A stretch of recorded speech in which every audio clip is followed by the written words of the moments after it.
शीर्षक शेर और बाघ, कौन सबसे अच्छा है।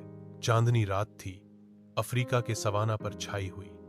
जंगल और घास के मैदान के बीच में दो महान शिकारी आमने सामने खड़े थे। एक का सुनहरा अयाल, दूसरे का आई शरीर पर गहरी धारियां। शेर अपना सिर उठाता है, उसकी गहरी आवाज गड़गड़ाहट की तरह गूंजती है। बाघ, वह कहता है, तुझे यहां जंगल से बाहर कौन ले आया। बाघ अपनी पूंछ हिलाता है, प्रभावित नहीं होता। मैं भी यही पूछना चाहता था लायन, क्या तेरी गर्व ने तेरी बक बक से परेशान होकर तुझे भगा दिया। लायन हौंसता है, लेकिन उसकी आंखें तेज रहती हैं। ध्यान से, धारियां, तू अब मेरे राज्य में है। तेरा राज्य, टाइगर मुस्कुराता है। जब तक मैंने देखा है, राजा आराम करते हैं जब उनकी शेरनियां उनके लिए शिकार करती हैं। शेर का अयाल खड़ा हो गया, जाता है। किंग को प्रतिनिधिमंडल आता है। किंग लीड करता है। तू क्या करता है। जंगल में अकेला घूमता है। टाइगर के मसल्स टाइट हो जाते हैं, लेकिन उसकी आवाज शांत है। मुझे किसी और की जरूरत नहीं है।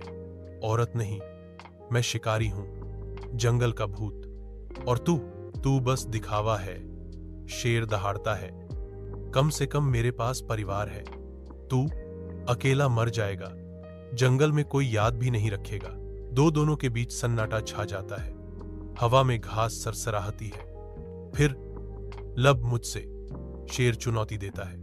आज सेटल करते हैं। बाघ अपने दांत दिखाता है। बिल्कुल।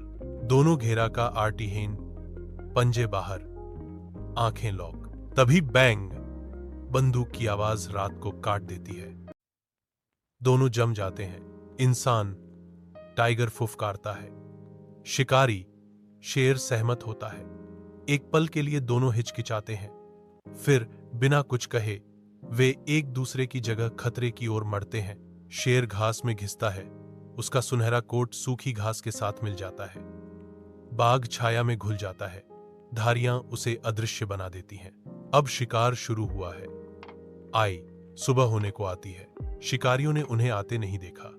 जब सूरज निकलता है, वे भाग चुके होते हैं, घायल, डरे हुए और बिना बंदूकों के।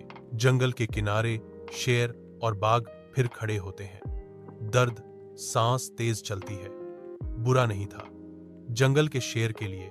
शेर मानता है। बाघ हंसता है, तू भी बेकार नहीं है।